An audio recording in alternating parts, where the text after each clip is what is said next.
Duas Xícaras no Assunto está de volta. E neste último bloco eu converso com Salviano Macedo Filho, continuando nosso assunto que é sobre família. Especificamente esse bloco, nós vamos falar sobre ciúmes, pais ciumentos. E aí, doutor? Quando o pai ciúma tanto do seu filho ou da sua filha, que chega a prejudicar a vida dessa pessoa. Como agir num caso como esse? Um pai que é muito ciumento, ele precisa de um tratamento. Psicológico? É, um tratamento psicológico, porque o zelo é uma coisa dos pais. A preocupação com o filho é uma coisa. A superproteção? A superproteção e os ciúmes é outra coisa completamente diferente. É como namorado, nós falamos uma vez em um programa na tela do 20 sobre ciúmes. Os ciúmes doentio é quando a pessoa não quer ser a coisa mais importante na vida do namorado ou do filho. Ele quer ser a única. E o pai, às vezes, ele esquece que a filha tem a sua própria vida, que o filho tem sua própria vida e precisam vivê-los. Agora, ter zelo, prestar atenção com quem que ela está namorando, ou com quem que ele está namorando, quem é a pessoa, qual é a índole da pessoa. Zelo é cuidado. Quando a gente ama, a gente cuida. A música não diz isso? Quando a gente ama, a gente cuida. Cuidado é uma coisa. O ciúmes exagerado é patológico, porque tem pais que ele ciúma tanto da filha que nem da esposa dele, quando eles namoravam, não era desse jeito. E como numa situação como essa, a filha já está na idade de começar a namorar, dos meninos começar a olhar e tal, como que o pai, ele pode ser trabalhado, ele pode ser orientado para que aceite, é a condição da vida. É por isso que eu falo da questão do amor e da aprendizagem. Né? Eu amo a partir do momento que eu conheço. A menina, vamos colocar a menina, a mulher, a partir do momento que ela passa pela menarca, fisicamente, biologicamente, ela está preparada para gerar. E isso, no mundo animal, vai começar, então, a atração pelo sexo oposto. Os olhares, não é necessariamente sexual, sim, mas o olhar, o cortejar... O corpo muda, né? O cortejar, tudo isso é muito natural. Isso é natural dentro de uma perspectiva humana. É natural, vai ter o cortejo, como os animais fazem mesmo. É óbvio, aí entra a questão humana, é preparar emocionalmente o filho. Agora, se eu não preparo, se eu não falo nada, eu só estou instigando dentro dela mais ainda essa questão animal. Porque não há uma explicação lógica. Por que meu pai não deixa nem cortejar? O que há de errado? Ao invés de apaziguar, de controlar a situação, ele deixa deixa a filha mais vulnerável. E aí vem os erros, né? A pessoa vai fazer tudo escondido. Porque toda repressão traz consigo resistência. Esse pai tem que compreender isso. E quando um pai chega ao ponto de expulsar uma filha de casa, expulsar um filho de casa, porque não fez aquilo que ele esperava ou não cumpriu seus objetivos na questão do ciúme exagerado. Que acontece muito isso. Ele está fugindo da sua responsabilidade. Lembra que eu falei no outro bloco, quando eu falei do ensinar o seu filho a andar quando é pequenininho, emocional, depois já sabe andar. Então eu vou ensinar meu filho como na adolescência. Aí já é uma ajuda emocional. E quando ele errar, eu vou erguê-lo novamente. Meu filho não pode fazer isso. Vou mostrar o tempo inteiro isso. Mas eu tenho que mostrar isso também, não só com palavras, mas principalmente com atitudes. Porque quantos filhos a gente ouve falar dos pais e falam assim, puxa vida, meu pai fala isso comigo, mas ele não faz isso. Aí ele vai expulsar de casa, ele vai jogar para o mundo. Se ele expulsar de casa, ele está abrindo mão da sua responsabilidade e está colocando na mão de quem? Quem vai cuidar para ele? É abandono, né? É um abandono. Aí eu pergunto para esses pais, como diz Jesus Cristo, joga a primeira pedra, pai, aquele que nunca errou. Nunca falhou com seus pais?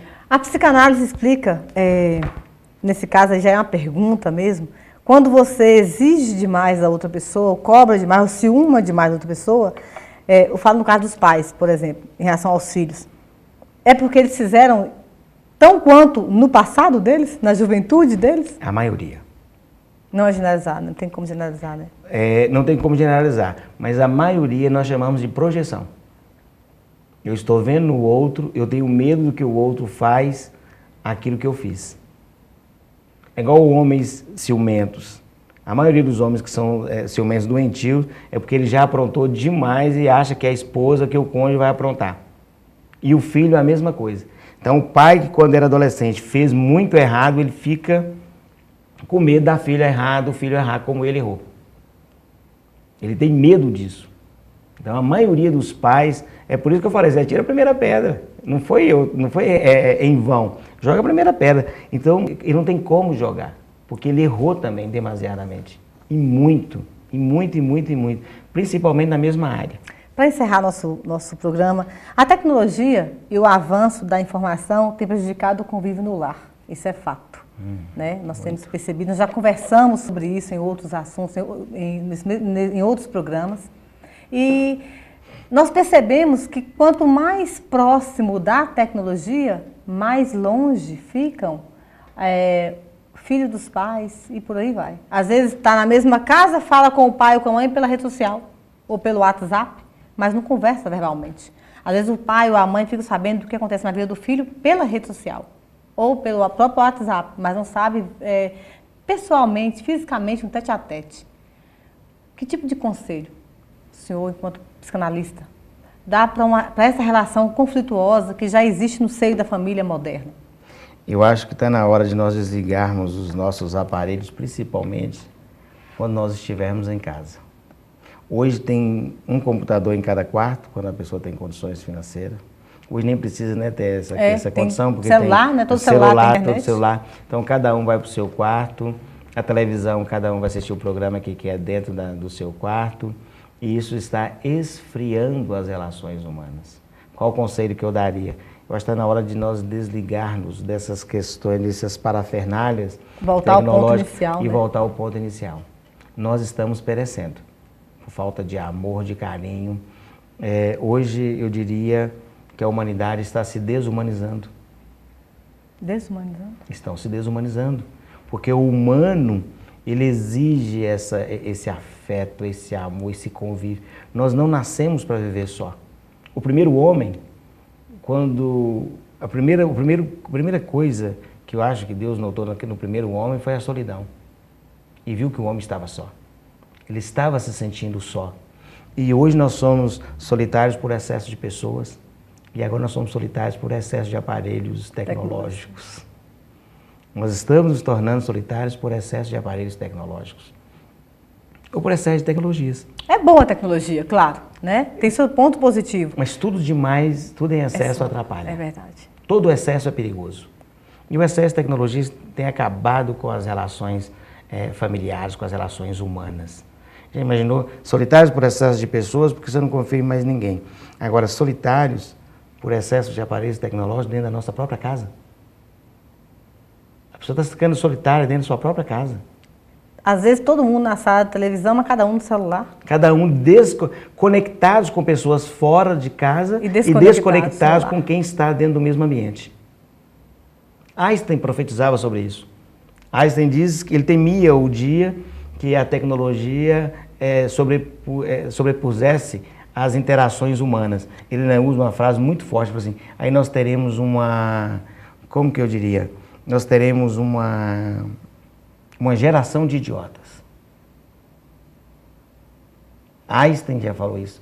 Quando ele viu a tecnologia avançando, ele falou assim, o meu medo é o dia que essa tecnologia interferir, sobrepor as interações humanas. Aí nós teremos uma humanidade, uma geração de idiotas. E de fato, é o que tem acontecido. Conectados com pessoas completamente fora do ambiente e desconectados com as pessoas dentro do próprio ambiente. Agora,